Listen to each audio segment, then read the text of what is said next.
Hello les amis du chien. Alors aujourd'hui on se retrouve avec une petite vidéo que j'avais envie de vous tourner depuis longtemps qui aura pour sujet mon chien aboie tout le temps, que dois-je faire? Alors sur une de mes vidéos précédentes on avait déjà parlé des aboiements et des types d'aboiements, etc. Là je voulais vraiment aborder le sujet du chien qui aboie en continu, le chien qui vous fait du bien aux oreilles, le genre de chien qu'on adore avoir.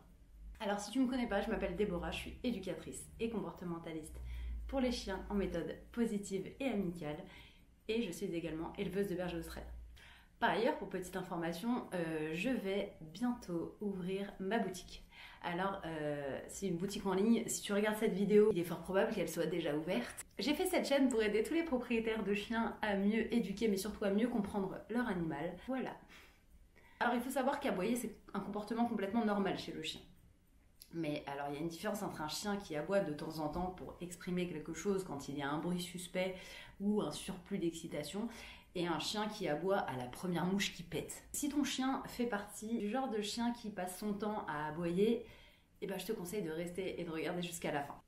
Alors comme je l'ai dit dans ma vidéo précédente, une bonne partie du travail pour aider le chien à arrêter d'aboyer, ce sera d'identifier ce qui fait qu'il aboie. Soyons honnêtes, j'ai déjà eu un chien comme ça. Il y a des chiens qui aboient pour à peu près toutes les raisons que je vais te citer dans pas longtemps. J'ai eu un chien qui aboyait quand il était content, quand il n'était pas content, quand il avait peur, quand il était super excité, tout le temps. C'est-à-dire que le seul moment où il aboyait pas, c'était à la maison. Je me suis rendu compte au fur et à mesure que c'était quelque chose qu'il avait besoin de faire. Quand c'est une nécessité pour lui, je le répète encore une fois, il faut quand même trouver moyen de le laisser s'exprimer un petit peu. Donc on va lui apprendre à pas aboyer pour tout et pour rien, mais il y a quand même un moment, par exemple en balade quand tu es en forêt, où tu vas le laisser s'exprimer, ce pauvre chien. Et puis comme l'aboiement est quelque chose de naturel chez le chien, il faut que tu te mettes en tête qu'il y a certains aboiements qui sont acceptables. La seule chose qu'on va demander à ce moment-là à ce chien, c'est de ne pas en faire trop, ne pas être dans l'excès. Tu peux me prévenir qu'il y a un bruit suspect, mais n'aboie pas pendant 40 minutes. Donc votre chien peut aboyer parce qu'il s'ennuie. Ouais. L'ennui, ça amène souvent la frustration, et elle peut mener à un aboiement excessif, parce que c'est la façon qu'aura le chien de faire sortir cette frustration. Le chien peut aboyer aussi parce qu'on le laisse seul et qu'il entre dans un état de détresse intense. Le chien peut aboyer pour protéger. Alors vous laissez pas berner, le chien en général c'est pas vous qui le veut protéger, c'est souvent lui-même, même quasiment tout le temps. Le chien a un instinct de survie très fort, tout ce qu'il veut, lui, c'est éviter le danger et s'en protéger pour ne pas mourir. Le chien peut aboyer parce qu'il a peur, c'est un peu la même chose que l'aboiement de protection en général. Il peut aboyer à cause d'un trop-plein d'énergie ou d'excitation. Par exemple, si tu sors la laisse et que ton chien commence à aboyer parce qu'il est très excité de sortir, ou ton chien, quand il est dehors en train de courir en liberté, il aboie comme un fou parce qu'il est trop content.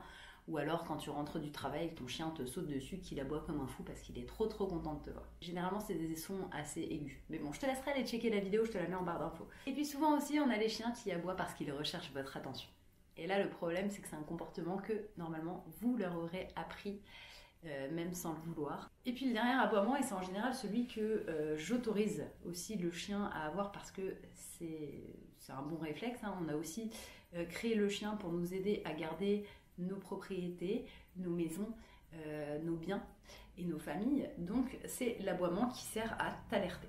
Donc ça veut dire que le chien a entendu ou vu quelque chose d'anormal ou d'étrange, et donc il t'alerte, il essaie de te prévenir qu'il y a quelque chose qui ne va pas et qu'il faut faire quelque chose. Voilà, ça c'était un tout petit topo sur les types d'aboiements, mais encore une fois, je te mets la vidéo en barre d'infos qui parlait des types d'aboiements, qui t'explique bien mieux les sons qu'ils font, les positions qui les accompagnent et pourquoi le chien a ce genre d'aboiement. Donc maintenant que tu as identifié le genre d'aboiement qu'a ton chien, comment tu vas faire pour qu'il arrête? Alors la première chose qui est une erreur que les gens font souvent, je le vois tellement souvent, arrêtez d'aboyer avec vos chiens. Ça donne un chien qui aboie parce qu'il est trop excité, et d'un coup le maître s'énerve et commence à hurler en disant et en fait ça donne le chien qui continue à aboyer et le maître qui aboie par-dessus. Tout simplement votre chien se dit que si vous aussi vous vous mettez à aboyer et à être irrité, c'est qu'il y a vraiment quelque chose. Soit vous aussi vous êtes excité par la vue d'un chien ou je ne sais quoi, soit vous aussi vous gardez la maison et vous vous mettez à l'unisson avec lui pour dire au facteur de partir. En gros c'est ça. Alors la deuxième chose, ce sera d'être sûr qu'on offre assez de stimulation mentale et physique à son chien. Je sais, ça fait 1000 fois que je le dis. C'est un peu une solution bateau qu'on donne pour tout. Mais c'est pas une solution. Ça veut pas dire que si vous donnez assez de stimulation mentale et physique à votre chien, il arrêtera par conséquent d'aboyer. Non. Mais c'est un des trucs qui fait que parfois certains chiens, pour de l'ennui ou pour un trop-plein d'excitation et d'énergie, va se mettre à aboyer intempestivement.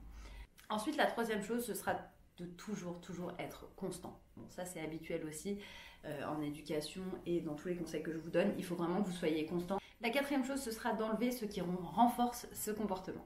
Je m'explique. Si vous suivez mes vidéos depuis longtemps, vous avez sûrement maintenant compris qu'un comportement ne se répète que lorsqu'il est renforcé tout le temps.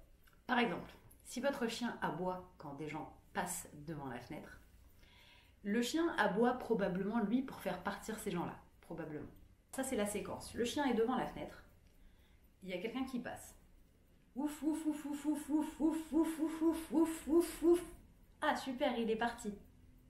Donc là, le chien se dira, c'est parce que j'ai aboyé que cette personne est partie de devant la fenêtre. Sa récompense, c'est le fait que les gens soient partis hors de sa vue et hors de la fenêtre. Ce comportement va être renforcé au fur et à mesure.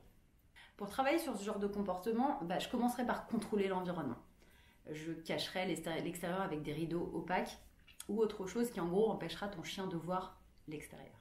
Quand on fera des séances de travail pour travailler sur ce comportement-là, pour un jour pouvoir enlever les rideaux opaques ou les morceaux de jour d'eau que tu as collés partout sur ta fenêtre ou la barricade que tu as fait, eh bien on va faire un travail avec beaucoup de patience, parce qu'en général ça peut être très long quand même, surtout si le comportement est ancré depuis longtemps. On va demander à des gens qu'on connaît de passer devant la fenêtre et à chaque moment de silence on va récompenser le chien. Alors le mieux pour ce genre de travail, c'est vraiment que votre chien connaisse le clicker parce que c'est le truc le plus rapide. Mais vous allez voir que rapidement votre chien comprendra qu'aboyer ne lui apporte pas le fait que les gens s'en aillent.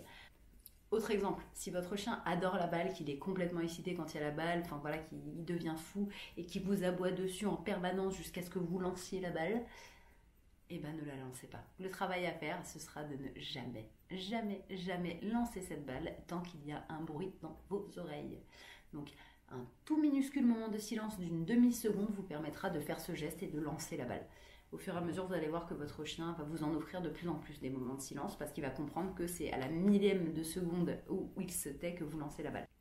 Et la cinquième et dernière chose, puisque je viens d'en parler, c'est d'ignorer au maximum les aboiements de vos chiens. Surtout si ce sont des aboiements pour attirer votre attention. Croyez-moi, je sais à quel point c'est difficile de contenir son énervement et sa frustration quand le chien nous casse les oreilles en fait. Je le répète encore une fois, mais quand je te dis d'ignorer ton chien, c'est de ne pas le regarder, ne pas le toucher, ne pas lui parler et voilà, de faire l'arbre et d'attendre que ça passe. Je sais, c'est terrible. Mais bon, voilà. Ça, c'était un petit peu mes 5 solutions pour les aboiements intempestifs. Si vraiment tu ne t'en sors pas, encore une fois, je t'invite à faire appel à un professionnel qui pourra t'aider et mettre en place des solutions plus appropriées à ton chien. Car encore une fois, tous les chiens sont des individus différents et toutes les solutions ne sont pas les mêmes pour tous les chiens. Et reste en méthode positive. Trouve un professionnel qui travaille avec des méthodes positives, c'est hyper important. J'espère que cette vidéo t'aura plu. Je te dis à bientôt pour une nouvelle vidéo en ma super compagnie. Salut!